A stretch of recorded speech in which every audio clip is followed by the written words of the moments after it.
The Marketplace by Harold Frederic. Chapter 1. The battle was over, and the victor remained on the field, sitting alone with the hurly-burly of his thoughts. His triumph was so sweeping and comprehensive as to be somewhat shapeless to the view. He had a sense of fascinated pain when he tried to define to himself what its limits would probably be. Vistas of unchecked, expanding conquest stretched away in every direction. He held at his mercy everything within sight. Indeed, it rested entirely with him to say whether there should be any such thing as mercy at all, and until he chose to utter the restraining word, the rout of the vanquished would go on with multiplying terrors and ruin. He could crush and torture and despoil his enemies until he was tired. The responsibility of having to decide when he would stop grinding their faces might come to weigh upon him later on, but he would not give it room in his mind tonight. A picture of these faces of his victims shaped itself out of the flames in the grate. They were molded in a family likeness, these phantom visages. They were all Jewish, all malignant, all distorted with fright. They implored him with eyes in which panic asserted itself above rage and cunning. Only here and there did he recall a name with which to label one of these countenances. Very few of them raised a memory of individual rancor. The faces were those of men he had seen, no doubt, but their persecution of him had been impersonal. His great revenge was equally so. As he looked, in truth, there was only one face, a composite mask of what he had done battle with and overthrown, and would trample implacably underfoot. He stared with a conqueror's cold frown at it, and gave an abrupt laugh which started harsh echoes in the stillness of the boardroom. Then he shook off the reverie, and got to his feet. He shivered a little at the sudden touch of a chill. A bottle of brandy surrounded by glasses stood on the table where the two least considered of his lieutenants, the dummy directors, had left it. He poured a small quantity and sipped it. During the whole eventful day it had not occurred to him before to drink. The taste of the neat liquor seemed on the instant to calm and refresh his brain. With more deliberation, he took a cigar from the broad, floridly decorated open box beside the bottle, lit it, and blew a long draught of smoke thoughtfully through his nostrils. Then he put his hands in his pockets, looked again into the fire, and sighed a wondering smile. God in heaven, it was actually true. This man of 40 found himself fluttering with a novel exhilaration, which yet was not novel. Upon reflection, he perceived that he felt as if he were a boy again, a boy excited by pleasure. It surprised as much as it delighted him to experience this frank and direct joy of a child. He caught the inkling of an idea that perhaps his years were an illusion. He had latterly been thinking of himself as middle-aged. The grey hairs thickening at his temples had vaguely depressed him. Now all at once he saw that he was not old at all. The buoyancy of veritable youth bubbled in his veins.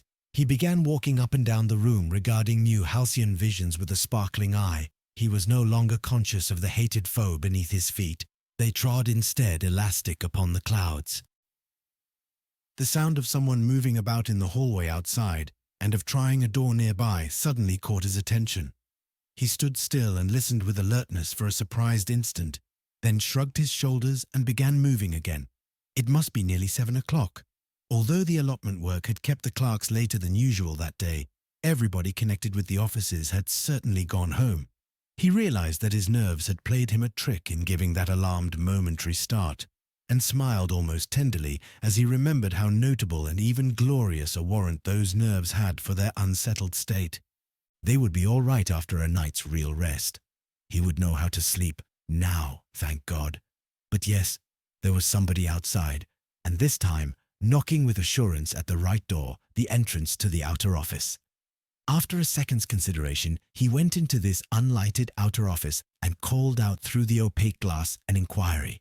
The sound of his voice, as it analyzed itself in his own ears, seemed unduly peremptory. The answer which came back brought a flash of wonderment to his eyes. He hurriedly unlocked and opened the door. "I saw the lights in what I made out to be the boardroom," said the newcomer as he entered. "I assumed it must be you. Hope I don't interrupt anything." "Nothing could have given me greater pleasure, Lord Plowden," replied the other, leading the way back to the inner apartment. "In fact, I couldn't have asked anything better." The tone of his voice had a certain anxious note in it, not quite in harmony with this declaration. He turned under the drop light overhanging the board table and shook hands with his guest, as if to atone for this doubtful accent. "I shake hands with you again," he said, speaking rapidly, "because this afternoon it was what you may call formal. It didn't count. And, my God, you're the man I owe it all to." "Oh, you mustn't go as far as that, even in the absence of witnesses," replied Lord Plowden lightly. "I'll take off my coat for a few minutes," he went on, very much at his ease. "It's hot in here. It's by the merest chance I happened to be detained in the city, and I saw your lights, and this afternoon we had no opportunity whatever for a quiet talk. No, I won't drink anything before dinner, but I'll light a cigar. I want to say to you, Thorpe," he concluded as he seated himself, "that I think what you've done is very wonderful. The Marquis thinks so too, but I shouldn't like to swear that he understands much about it." The implication that the speaker did understand remained in the air like a tangible object. Thorpe took a chair, and the two men exchanged a silent, intent look.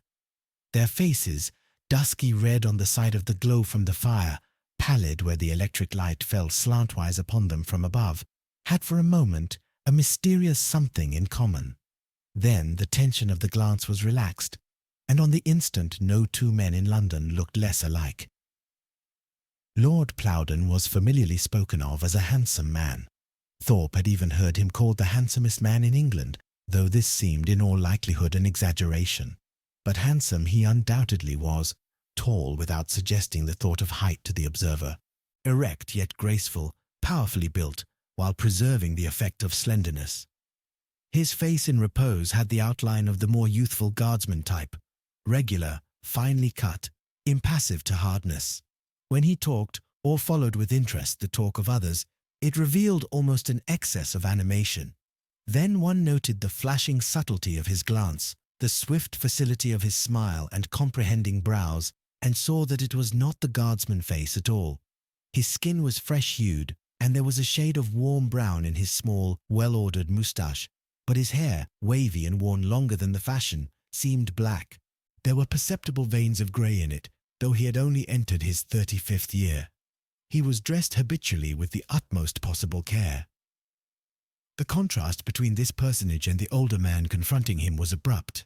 Thorpe was also tall, but of a burly and slouching figure. His face, shrouded in a high-growing, dust-coloured beard, invited no attention. One seemed always to have known this face, thick-featured, immobile, undistinguished. Its accessories for the time being were even more than ordinarily unimpressive. Both hair and beard were ragged with neglect. His commonplace dark clothes looked as if he had slept in them. The hands resting on his big knees were coarse in